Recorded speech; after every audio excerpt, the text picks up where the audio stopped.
In last week's episode, we talked about the struggle with stress and anxiety when it comes to getting a good night's sleep. On today's episode, I'd like to dive a little bit deeper into the role the nervous system plays in the battle between stress and sleep. I'm Jay, and this is Somnilopod.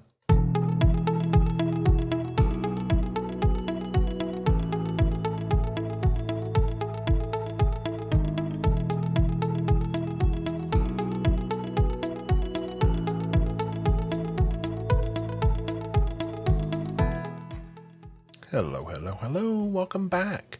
I want to take a moment to thank those of you that stopped by the sleep market on the Somnilopod website. I really appreciate your patronage of that. If there are items that you have used that you feel like they've helped you get a good night's sleep, even if it's something that's off the wall, but you have had a good experience with it, please let me know. I'll be happy to see if I can find a link and get that up there so everybody can experience the, hopefully, the good result that you have had. So today, I want to, as I mentioned, I want to dive a little deeper into the role the nervous system plays at night when we're trying to get a good night's sleep. And as I've said before, a lot of the background information like this that I provide is really so you understand a little bit more about what it takes to get a good night's sleep. Because as in my own personal experience, as I've gotten older, sleep doesn't just come. It doesn't just happen. I don't just lay my head down and go blissfully to sleep. It takes a little bit of work. And sometimes that's a little bit of research. Sometimes that's a change in lifestyle. Sometimes it's actually increasing some habits or decreasing some other habits that may be affecting my ability to get to sleep. So that's why I like to do these types of episodes. So if you've ever found yourself lying awake at night, unable to shut off the racing thoughts, you're not alone. Anxiety can be, and it can make it really tough to get a good night's sleep, leaving you feeling exhausted and even more stressed out the next day. But the good news is that learning how to regulate your nervous system can help calm the anxiety, and it can actually set you up for better sleep. So, as I mentioned, today we're going to break down that connection between anxiety and your nervous system. We're going to explore ways to activate your body's natural relaxation response and share some simple strategies to help you sleep more peacefully. So your nervous system has two key players. There's the sympathetic nervous system and the parasympathetic nervous system. So you can think of the sympathetic nervous system as your body's emergency alarm system. It's what kicks in when you're stressed, when you're pumping out hormones like cortisol and adrenaline to keep you alert. Now, some of this is a throwback to our ancient days when we had to have that activation. There could be a saber-toothed tiger hiding right outside the cave. So you had to have that portion of your nervous system to be able to deal with the world around you. Unfortunately, some of that still plays a part, and the perceived threats that we come up against during our day, they aren't necessarily going to try to chop our leg off, but your brain is interpreting it as something that needs to be activated for. The sympathetic nervous system kicks in to try to deal with that stuff. So, and it's great when you really need to react that way, when you need to react quickly, but not so great when you're trying to wind down for the night. So on the flip side, your parasympathetic nervous system is like your personal relaxation switch. It helps to slow your heart rate, it lowers your stress hormones, and it gets your body ready for rest. Ideally, as bedtime approaches, your parasympathetic nervous system should take over, helping to ease you into a calm state. But if you struggle with anxiety, your sympathetic nervous system may stay active, making it harder to relax and to get the quality sleep you need. So the key is learning how to shift your body out of stress mode and into relaxation mode. Luckily, there are simple ways to be able to nudge your nervous system in the right direction. And one of the techniques I touched on briefly last week is deep breathing. Now, we talked about the 4-7-8 method, but there are a lot of different methods. If you find one that works for you, let me know. Send me an email. But for the most part, with deep breathing techniques, you notice how your breath comes short and shallow when you're anxious, and by slowing it down and breathing deeply through your belly, and that's called diaphragmatic breathing, you can actually send the signal to your body that it's time to relax.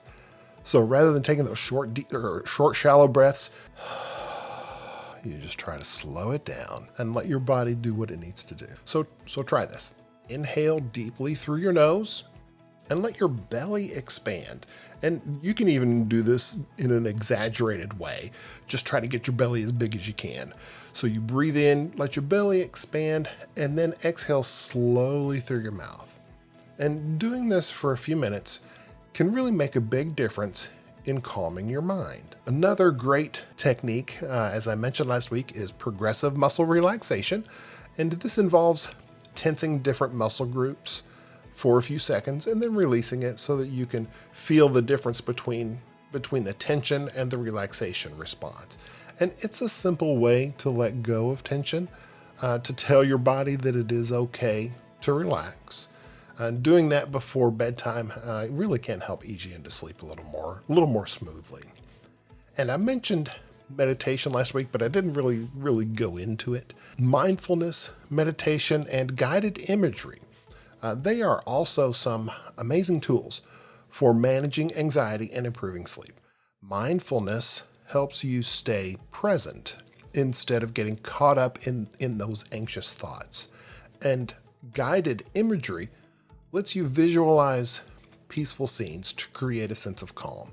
And both of these practices have been shown to lower stress and improve overall well-being.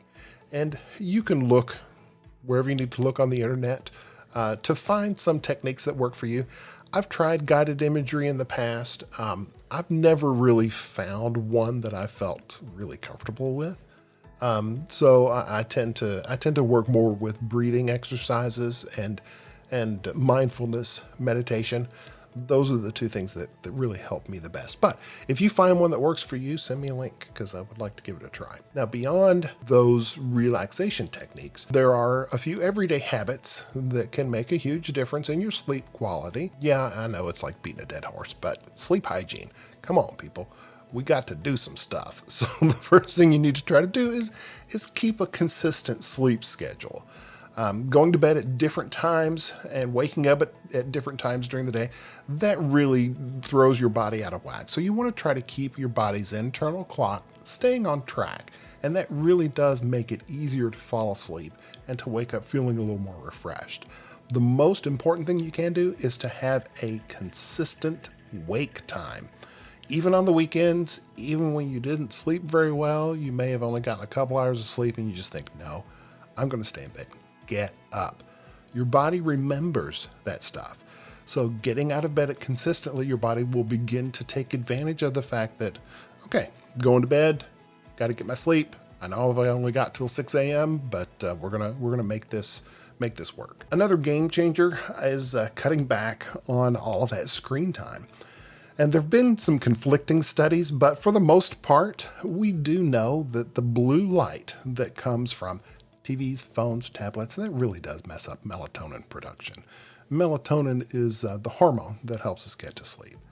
So try switching to a magazine or a book, or just, maybe listening to some music to wind down. And I hate to always give this this suggestion because I hate to do it myself, but regular exercise is a great way to calm your nervous system.